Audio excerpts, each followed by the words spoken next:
नमस्कार, जाट जागरण में आपका स्वागत है। पहले भी हमने काफ़ी ऐसे जाट गोत्रों के बारे में बताया जिनके बारे में ज़्यादा जानकारी नहीं मिलती। यह जाट समाज का दुर्भाग्य है कि जिस विस्तार और गौरव के साथ जाट समाज का इतिहास रहा है, उस विस्तार के साथ जाट समाज का इतिहास कभी नहीं लिखा गया, जिसके कारण जाट समाज के बहुत से ऐसे गोत्र हैं जिनके बारे में विस्तार से कुछ पता नहीं चलता। बस इतनी ही जानकारी है कि यह जाट समाज का गोत्र है। आज ऐसे ही एक जाट गोत्र के बारे में हम आपको बता रहे हैं जिसका नाम है शिवरान जाट।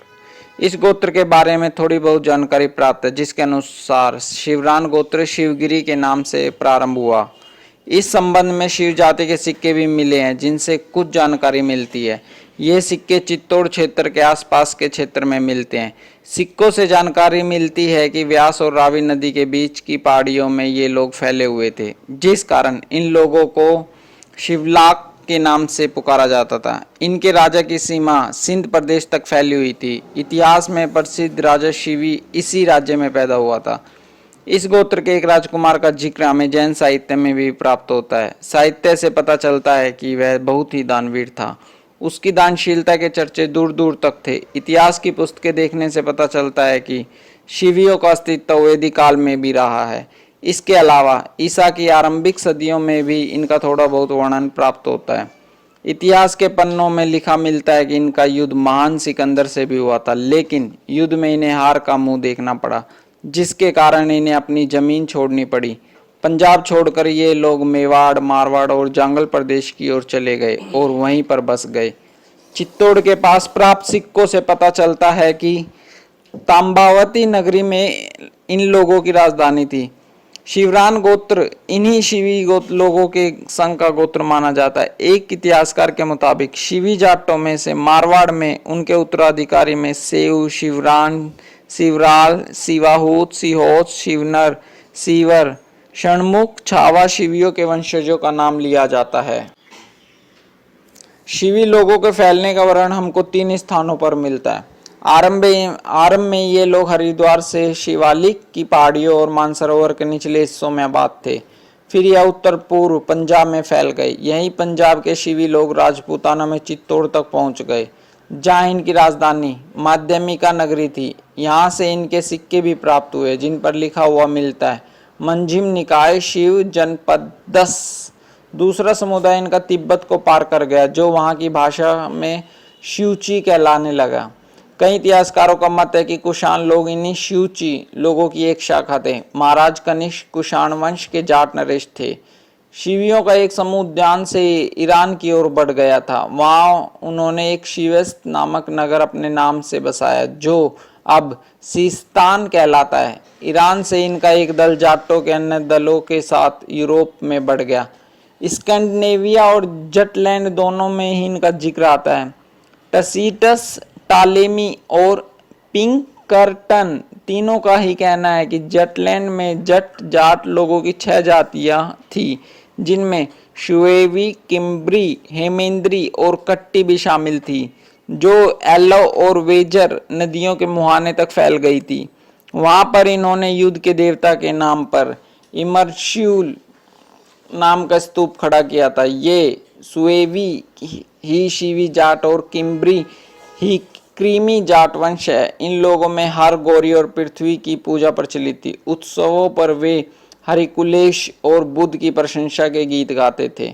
ये लोग अधिपति को गणपति व गणेश कहते थे। इनकी जितनी भी छोटी छोटी शाखाएं थी वे जाति राष्ट्र में सम्मिलित हो गई थी। अफगानिस्तान में शिवी और कुकरम 2 जिले हैं जो शिवी और क्रीमी जाटों के नाम पर प्रसिद्ध हुए हैं। हाला जाटों के नाम पर हाला पहाड़ भी है, जिसे सोमगिरी के नाम से भी पुकारते हैं। जाटों में शिवी गोत्रियों की बहुत बड़ी जनसंख्या रहती है।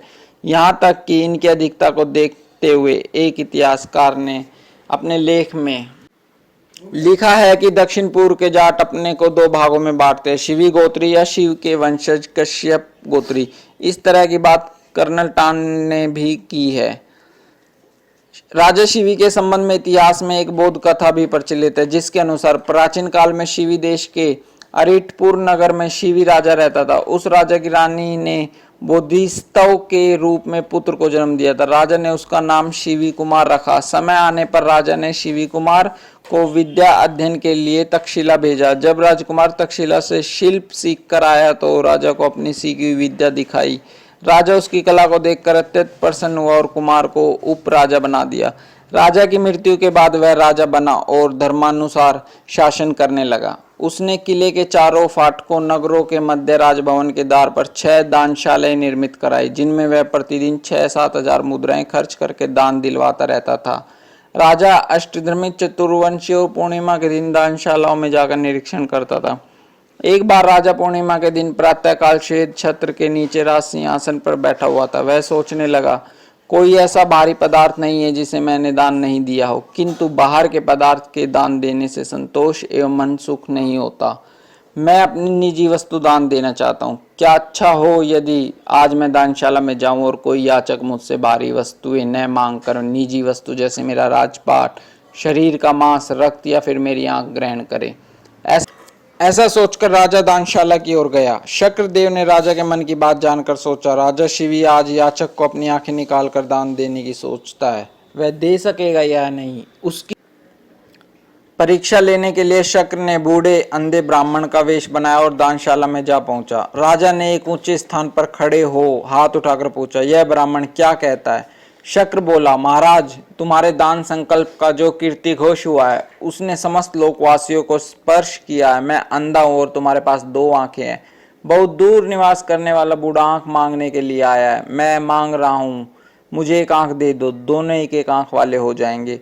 यह सुनकर बोधिसत्व राजा शिवी के मन ही मन विचार आया, अभी मैं महल में बैठा बैठा सोच रहा था, यह कितना अच्छा हुआ, आज मेरा मनोरथ पूरा होगा। जैसा दान मैंने पहले कभी नहीं दिया ऐसा दान दूंगा। यह सोचकर बोधिसत्व अत्यंत प्रसन्न हुए और उन्होंने कहा, हे याचक, तू किसके कहने से यहाँ पर आंखें मांगने आया? तू कठिनाई से देने योग्य उत्तम आंखें मांग रहा है, जिस नेत्र को सभी लोग कठिनाई से देने योग्य कहते हैं। यह सुनकर शक्र ने उत्तर दिया, जिसे देवलोक में सुजपति और मनुष्य लोक में मधुआ कहते हैं, मैं उनके कहने से आंखें मांगने आया हूँ। मैं याचक हूँ, मुझे आंखें मांगने पर श्रेष्ठ दान दें, मुझे सर्वश्रेष्ठ आंखें दें, जिन आंखों के दान को लोग कठिनाई से दे सकने योग्य कहते हैं। इतना सुनकर बोधिसत्व राजा शिवी ने कहा, हे ब्राह्मण, जिस बात के लिए आया है, जिस बात की इच्छा रखता है, तेरे वे संकल्प पूरे हों। हे ब्राह्मण, आंखें प्राप्त कर। तू एक मांगता है, मैं तुझे दोनों देता हूँ। तू लोगों की नजरों के सामने आंख वाला होकर जा, जो तू चाहता है तेरी इच्छा पूरी होगी। बोधिसत्व राजा शिवी के विचार किया कि यहाँ पर आंख निकाल कर देना उचित नहीं होगा। उसने राजमहल में आंखें निकाल कर देना उचित समझा। राजा उसी समय राजमहल में गया और राजासन पर बैठकर सीवक नामक राजवैद्य को बुलाकर कहा, मेरी आंखें निकाल। यह सुनकर सारे महल और नगर में हाहाकार मच गया कि राजा अपनी आंखें निकालकर ब्राह्मण को दान देना चाहते हैं। तब सेनापति, मंत्रियों, रानियों, नागरिकों तथा अन्य पुर के लोगों ने एकत्रित होकर राजा को निवेदन किया, हे देव, आंखें दान में न दें, हम सबको न छोड़ें, बहुत से हीरे जवाहरात, मोती, सोना, चांदी आदि धन दे दें। हे देव, जूते हुए रथ दे दें, सजे हुए घोड़े दे दें। महाराज, स्वर्ण वस्त्रों से सजे हुए हाथी दे दें। जिस प्रकार हम सब शिवी के लोग आपको अपनी गाड़ियां और रथों के चारों ओर से घेरे रहते हैं, हे राजन, ऐसा दान दें।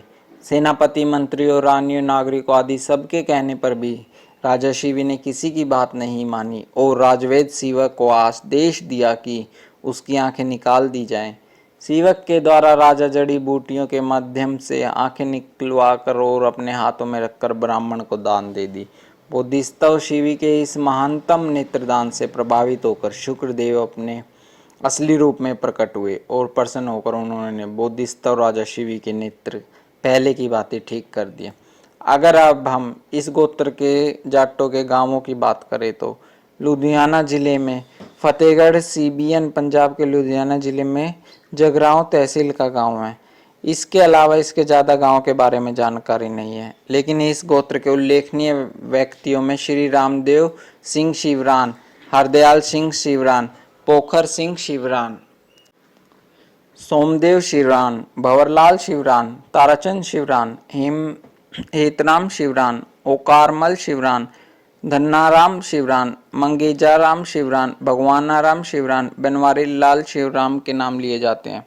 अगर आपके पास भी कुछ ऐसी खबरें हैं जो हम जाट जागरण में अपने दे सकें तो हमें jatjagran2017@gmail.com पर आप हमें मेल कर सकते हैं। इसके अलावा हम एक जाट डायरेक्टरी का निर्माण करने जा रहे हैं। अगर आप भी जाट डायरेक्टरी से जुड़ना चाहते हैं तो अपना नाम, फ़ोन नंबर, एड्रेस, पता और अपना व्यवसाय के बारे में नीचे हुए लिखे हुए मेल आईडी या फ़ोन नंबर पर हमें मेल करें। जय जाट।